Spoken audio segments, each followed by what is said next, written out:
And then there were 18, because one of Donald Trump's co-defendants in the Georgia state RICO prosecution just flipped.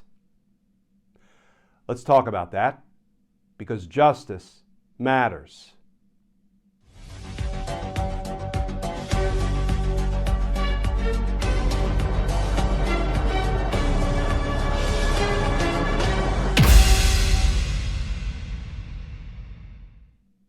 Hey all, Glenn Kirshner here. So friends, let's do 3 quick hits. Let's take on 3 recent developments in the Georgia state RICO prosecution pending against Donald Trump and his criminal associates, his co-conspirators, his co-defendants.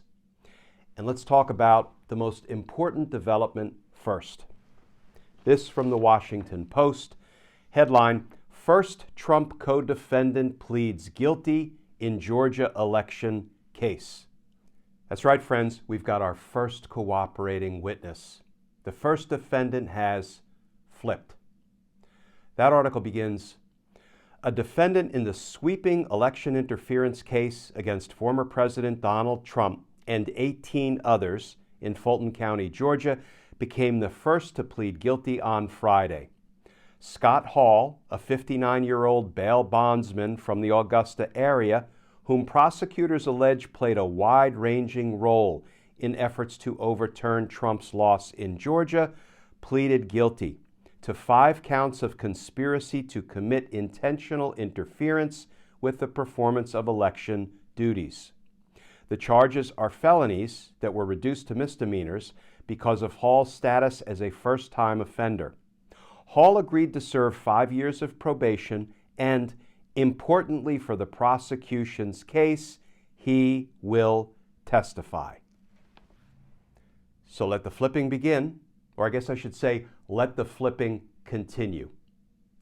Development number 2 involves corrupt former DOJ official Jeffrey Clark. Jeffrey Clark is somebody who joined Donald Trump's conspiracy to try to overturn the results of the 2020 presidential election. Jeffrey Clark corrupted and weaponized the Department of Justice and, among other things, tried to overturn the election's results in Georgia. And Jeffrey Clark, one of Donald Trump's criminal associates, co-conspirators, co-defendants in the Georgia state RICO case, filed a motion trying to get his case transferred from Georgia state court to federal court, just like former Chief of Staff Mark Meadows tried to do, because Jeff Clark said it was within the scope of his official duties as a DOJ employee to, join a conspiracy with the president, corrupt the Department of Justice, and try to overturn the results of a presidential election, all in a day's work for corrupt DOJ official Jeffrey Clark. Well, guess what?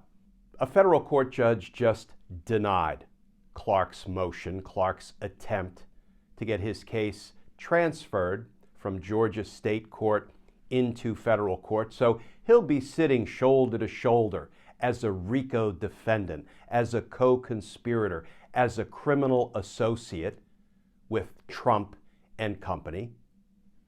Here's the reporting from CNN. Headline, Trump-era DOJ official and fake electors can't move Georgia election charges to federal court, judge rules. And that article begins, Trump-era Justice Department official Jeffrey Clark cannot move his Georgia election subversion case from state to federal court, a judge ruled Friday.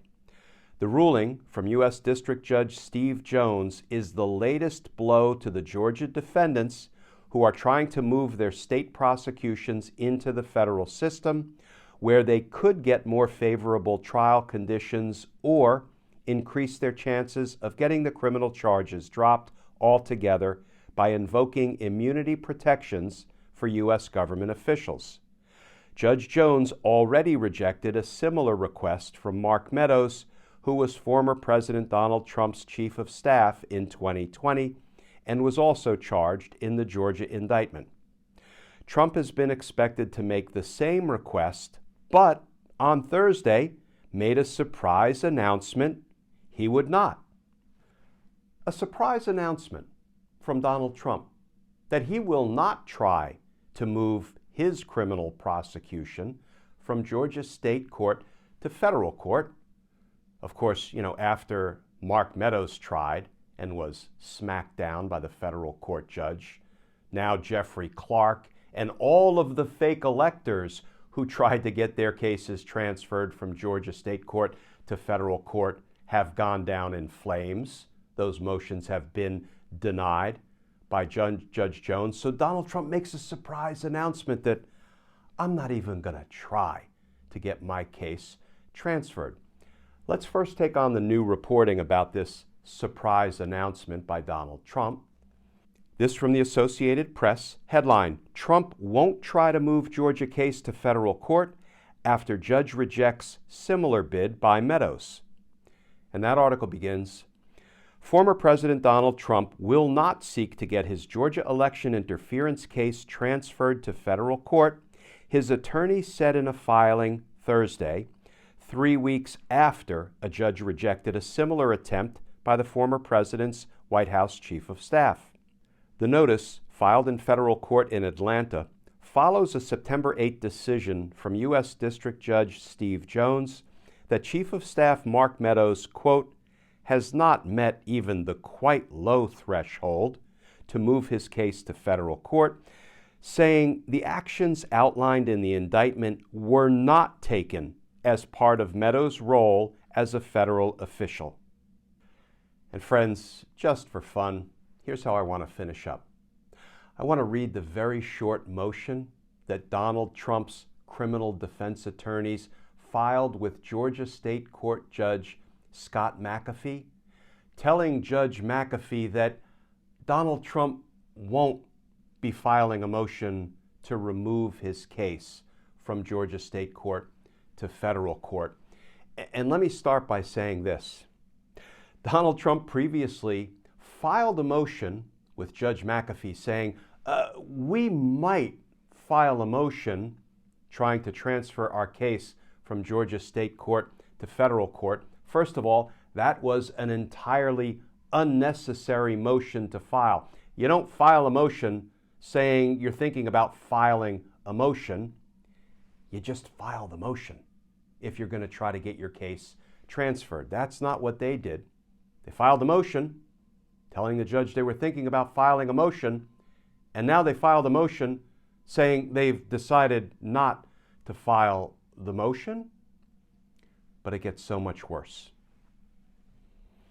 President Trump's updated notice regarding removal of his prosecution to federal court. On September 7th, 2023, in an abundance of caution, President Trump notified the court that he may seek removal of his prosecution to federal court. President Trump now notifies the court that he will not be seeking to remove his case to federal court. And hold on tight, folks, because this is where it gets really ugly and unseemly.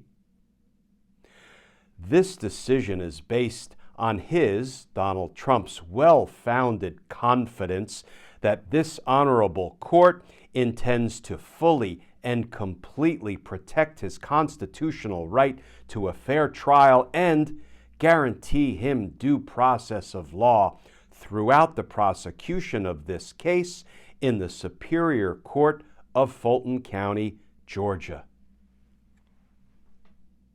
That is some ugly, unseemly, unprofessional sucking up to the judge. I mean, there really was no cause, no reason to even file this motion, but apparently Trump's lawyers thought that they would, win some points by stroking the judge's ego?